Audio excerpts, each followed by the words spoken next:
Lisa, you've entered our side of the house again without permission, haven't you? Sure, it is a shared house, but there are 2 areas for 2 families, and we have promised each other privacy, haven't we? You are not allowed to go back and forth between the 2 areas at any time you want. And will you please return the dress you took from my room? Your dress? I didn't do anything with it. Anyway, it's not right for a wife to wear such a gorgeous wine red dress with fancy embroidery.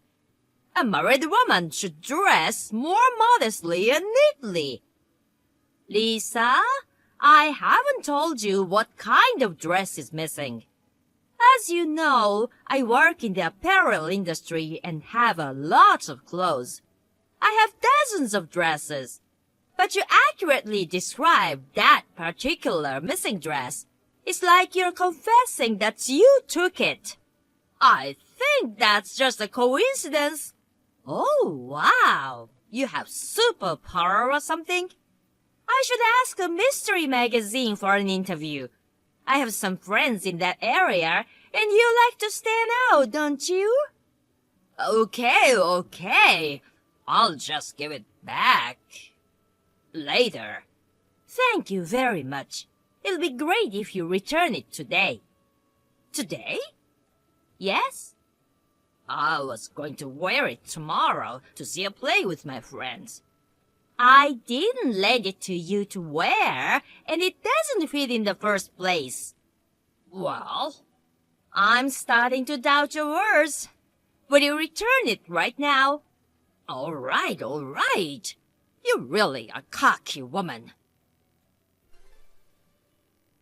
Emma, lately I've been thinking. You need to quit your job. What? What are you talking about? I was surprised when I opened my phone during my lunch break.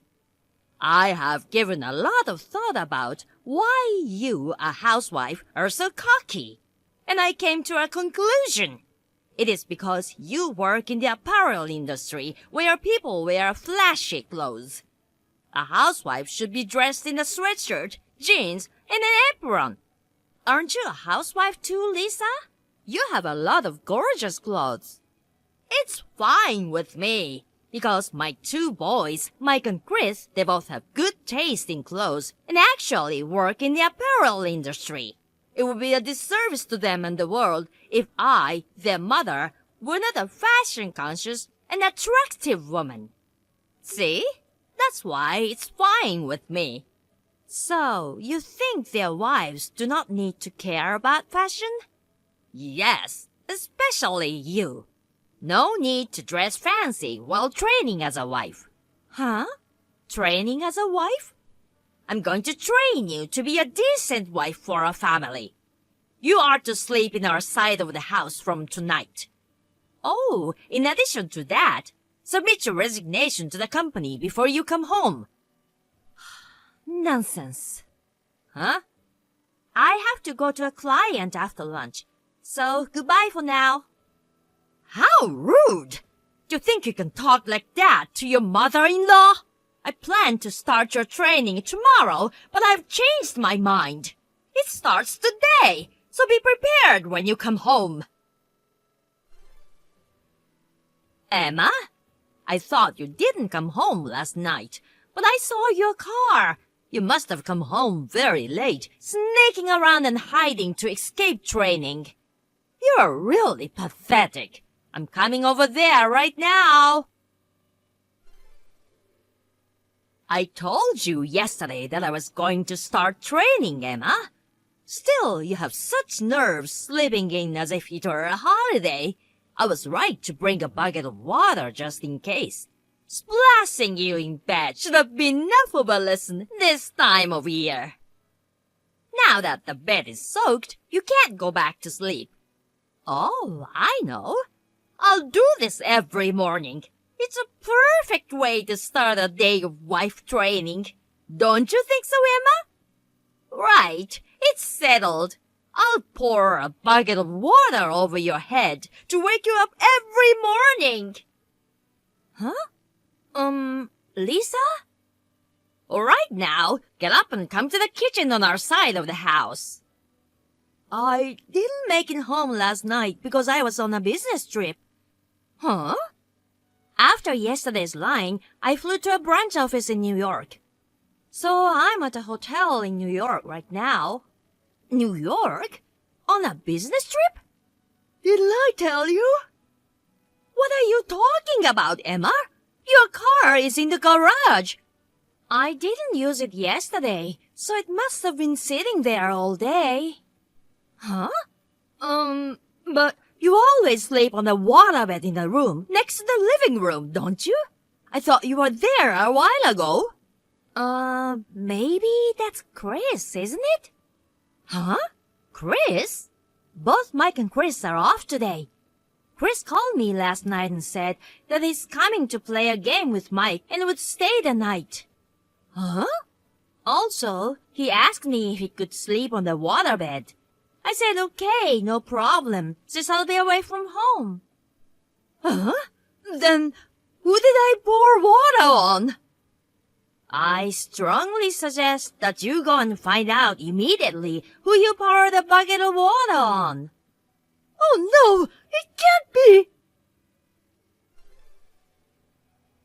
Emma, I can't believe you haven't come home yet when the family is going through such a hard time. You are the one causing trouble for Chris. Will you please stop blaming others when it's your fault? If you had quit your job and done the wife training, I would have been the one soaked with a bucket of water this morning. Is that what you think? That's right. That's what was supposed to happen. It was a wife training. You were supposed to take that. But you escaped and... Chris apologized to me over the phone. Huh?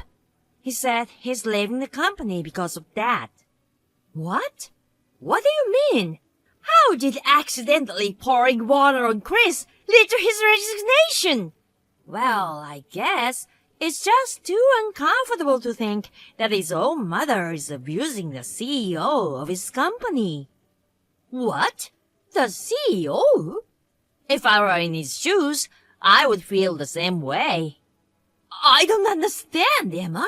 The CEO of the company? Who are you talking about? Well, I guess it's time to reveal it. I didn't tell you because Mike and Chris wanted me not to. Tell me what? I'm the CEO of the apparel company that Mike and Chris work for.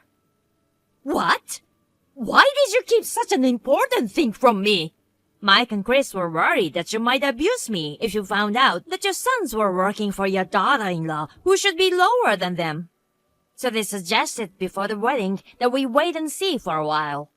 But after all, without even knowing that, you forced me your ridiculous wife training and poured a bucket of water on me. Chris was very shocked to learn of his mother's foolish act. He felt so sorry about it for me and decided to leave the company. Oh no, he shouldn't! Of course, Chris is an excellent worker. So I convinced him to stay, saying it would be a big blow to the company if we lose him. Oh, did you? You did a good job! But he didn't think it was okay. It's so Chris, honest and sincere. Huh? Mike feels the same way. What do you mean by that? They are coming to your place tonight and share their thought with you and your husband, Jack. Then you will know what your sons are thinking. What? What is it all about?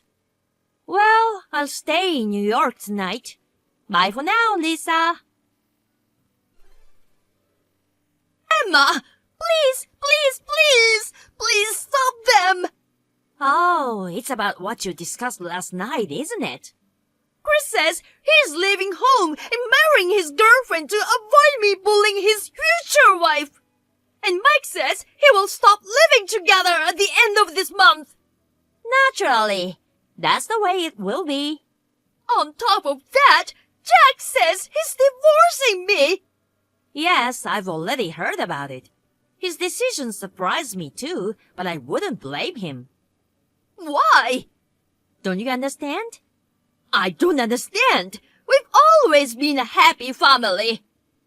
Is that really so? Huh? I can't say much because I only know what I heard from Mike and Chris. But Lisa, have you ever wondered if you have done your part properly as a mother and a wife in your family? I've been always perfect. Well, seems like you didn't learn anything. What? Well, I think you wouldn't listen to me anymore, so I'll shut up. What? What is that? Who do you think you are? Answer me, Emma!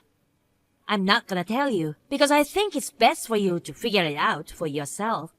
What? I won't go to your place anymore, because our living together will end soon. Wait a minute!